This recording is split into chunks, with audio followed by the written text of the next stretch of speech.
Right now, though, I do want to get you right back into some of the big stories that we are covering on this Sunday. And this is coming in from Iran International English as an apparent threat from the chief of the Iranian army as funeral services continue for the former supreme leader Ali Khamenei, who died during the U.S. and Israeli joint strikes earlier on this year. It says Iranian army chief said on Sunday on the sidelines of Ali Khamenei's burial ceremony that he had told Supreme Leader Mojtaba Khamenei that those behind the killing of the former Supreme Leader would not be left alone. It does not sound as though the comments went on, but again, that is a post from Iran International English. Now, at the same time, the New York Post saying that 3 sons of Khamenei appeared at the funeral, but the new Supreme Leader, Mojtaba Khamenei, is still absent, not showing up. So that's leading to a lot more speculation like we saw over the past several months. Right now, I want to discuss all of this here, the significance, what it all means. Let's bring in John Hanna, the former National Security Advisor to former Vice President Dick Cheney. He is now with JINSA. Thank you so much for taking the time to be here with us on this Sunday, John. Well, thanks for having me, Josh. Great to be with you, and a belated Happy 4th. Happy 4th. And first off, I wanted to start by talking to you about what we've learned here. The fact that Mojtaba Khamenei did not show up or has not shown up to his father's funeral. But before that, some of the comments that were made by Iran's chief of the army, it sounded as though that was pretty much a threat against the U.S. Oh, yeah, and this is no question about it, Josh. The Iranians, and I imagine if the Supreme Leader is in fact alive and well, he lost his father, he lost other family members, perhaps his wife. So revenge is no doubt very much on their minds. I'd remind everybody that it's been years already that for the killing of the former IRGC Quds Force commander Qasem Soleimani in 2021, that there are still a number of U.S. officials from the first Trump administration that have got death threats over their heads and continue to maintain their own security details for fear of possible Iranian assassination attempts. So this is very real, and I imagine we'll be living with it for some time. And it's important to note, because I touched on this off the top and you touched on it a little there, but Mojtaba Khamenei has not been seen since his father was killed in that strike. There were reports from U.S. officials, different media outlets speaking with sources that Mojtaba had been tremendously disfigured or maybe even killed in the strike. It's all unclear.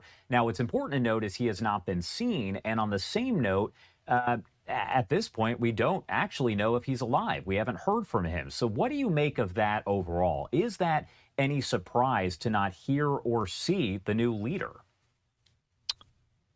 Well, it is surprising. I think a lot of us who, expected that he would show up for some part of this funeral procession, even if somewhat disfigured, to declare himself to have been kind of a living martyr for the cause, who has suffered terribly as a result of this American-Israeli war. The fact that he hasn't, I think, will only pour fuel on this fire of where is Mojtaba? Is he alive? What's happened to him?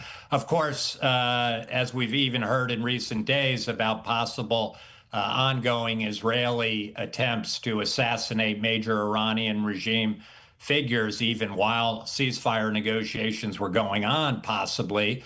There are real security concerns that these senior Iranian officials are operating under, but it does seem to strain credulity that we haven't even heard his voice, that they haven't been able to sneak out a tape recording of Mojtaba to verify some kind of proof of life. So it's a huge mystery. Hopefully, between the U.S. and other Western intelligence services, we can get a beat on: is he alive? Is he operating? Is he issuing orders? Who's really in charge of that system right now at this incredibly sensitive time while these major negotiations are going on? And what you're looking at, normally we wouldn't show this, but this is some of the video that's coming in out of Iran as that days long funeral service is underway for Ali Khamenei months after his death there. And you can see the crowds that have shown up. We're talking dozens upon dozens, hundreds upon hundreds of people that have flooded the streets. There's been threats that have been issued, not just from the Iranian army chief, but also we've heard from different folks out there, protesters, demonstrators who have said essentially some very nasty things about President Trump and the Israeli Prime Minister Benjamin Netanyahu. As you look at this crowd here that's gathered in the street, what does that tell you, if anything?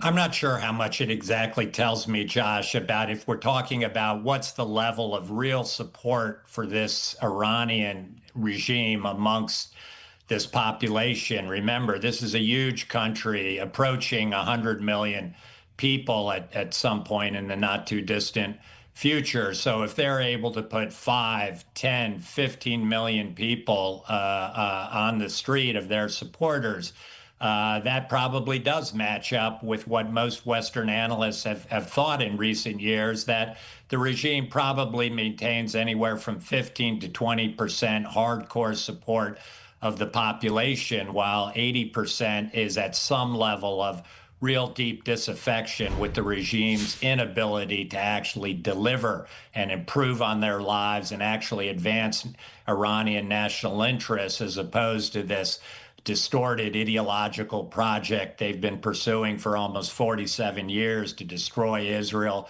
evict the United States from the region, spend billions of dollars on this nuclear program that's been badly set back, and of course, hundreds and hundreds of millions of dollars on these foreign proxies that they use to surround Israel, rather than spending it on the welfare of the suffering Iranian people.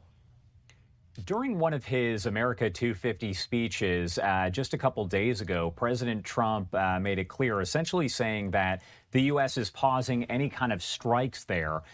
During Khamenei's funeral, they're going to leave them with a week of no strikes, no action taking place, saying that they're going to be nice about it. So my question for you, is there any strategic reasoning behind that you could see as, you know, you're hearing those comments from President Trump?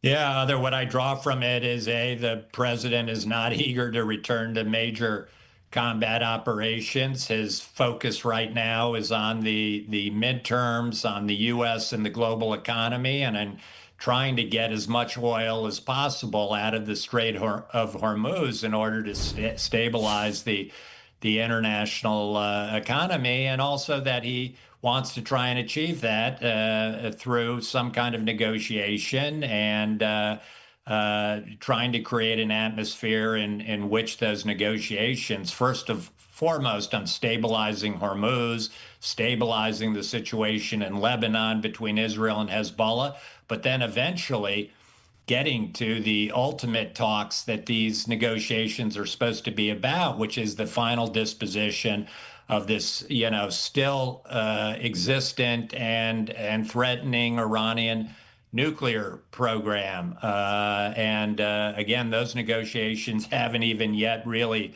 begun, and we're well past 2 weeks into this ceasefire now. On that note, do you see a deal? We have this memorandum of understanding, but it's questionable as to who's signed it, what happens next. Do you see a world where in the coming days, weeks, maybe even months, we do have some kind of, let's call it a deal between the U.S. and Iran? Is that something that is actually obtainable?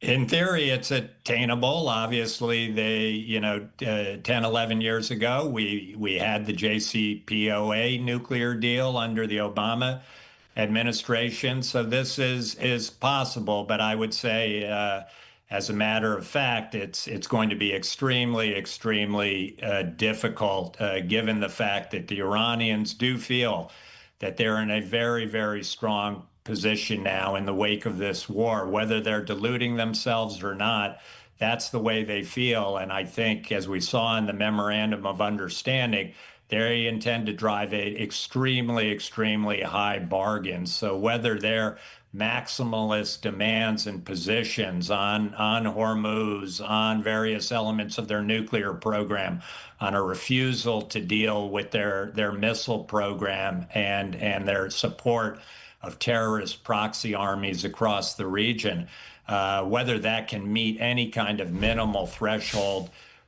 for the United States and what we need to advance our interests and the president needs in order to be able to argue that he's achieved a good deal here, a deal that is better than what President Obama achieved in 2015, is a very, very open question and is certainly not going to get resolved in the next 60 days. It's a long-term proposition. And all the while, the chances for miscalculation are very high around Hormuz, around the Lebanon conflict between Israel and Hezbollah. And there's always a chance that the Iranians will push too hard, be too demanding. And at some point in time, the president may feel he needs to return to a more kinetic kind of operation. And right now, I want to pop this up on your screen. There's not really any audio, and you can't see him right now, but we had Prime Minister of Israel, Benjamin Netanyahu, who was at this event speaking Hebrew, but it's over in Jerusalem, no English translation. However, you can see large crowds that have gathered here for this opening, and not really seeing Netanyahu anymore in this image. We might see him a little bit later, but there we go. And my question for you relates to Netanyahu's upcoming trip to the U.S. There's been no official date that's been set, but we know that Netanyahu has confirmed, as well as President Trump confirming, that the two are going to meet in D.C. What would be a successful meeting? Obviously, there's a lot to talk about, specifically when you talk about the situation between the U.S. and Iran and really Israel not having any sort of, I would say, part in those talks. Yeah, the prime minister and the Israelis are obviously in a difficult position, having fought as full partners in this war. Operationally, their Air Force and other forces did an incredible job as a partner alongside the United States military.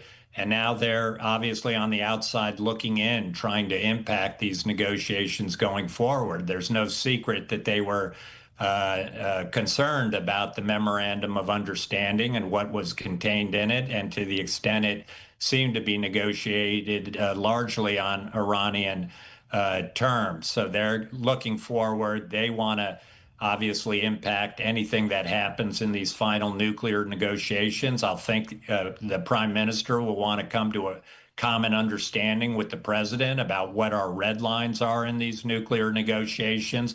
And then separately from that, of most immediate, imminent, urgent concern to the Israelis is to reach a common understanding on the fighting in Lebanon, what Israel will be able to do to maintain its freedom of action when its forces and its populations in northern Israel come under attack from Hezbollah. The Iranians, obviously, through the memorandum of understanding, are going to press very hard for Israeli forces not only to cease all fire, even when provoked by Hezbollah, but to actually withdraw entirely from Lebanon before we have an understanding of what's going to happen with Hezbollah's arms. Are they going to be disarmed by the Lebanese government and the Lebanese armed forces? The Iranians have one position that they're pushing very, very hard to get the Israelis out of Lebanon and have Hezbollah survive, while obviously Prime Minister Netanyahu wants to be able to ensure that his populations in northern Israel are going to be secure before he pulls out of Lebanon. And I think there's been some uncertainty inside the U.S. government about what exactly our position is on Lebanon, how much we want to allow the Iranians to have some kind of influence and voice inside of Lebanon and what happens there in these negotiations. And so I think the prime minister's got a very urgent interest, in order to protect his own people, that he has an understanding with the president about what the Israeli armed forces are going to be able to do inside of Lebanon going forward. All right, John Hanna, thank you so much for taking the time to join us. Obviously, we covered a lot of ground, but anything that we missed, anything that you want to make sure to mention before I let you go? No, I think we did a good job of covering things, Josh. The one thing I would say is, as tough as it's going to be, I do hope we get to something on these nuclear negotiations, at least the disposition of Iran's highly enriched uranium, which is still there. It still exists. There's a chance the Iranians could get access to that material. And somewhere secretly in a fairly small room, have enough capability left to turn that into a material for a nuclear weapon. They've certainly got added incentive now in the wake of this war, having been attacked, not trusting the United States, that they could try and make some secret dash to the bomb. And I do think it's important that we continue to push, at least for that part of their program, that we get not only eyes on it through international inspectors, but that we secure that material and hopefully get it out of the country. So and really remove that threat that continues to hang over the world. All right. John Hanna, thank you so much, with JINSA, of course, and former National Security Advisor for Vice President Dick Cheney. Thank you again for being here with us and helping to break it down. We appreciate it. Thank you, Josh. Good day.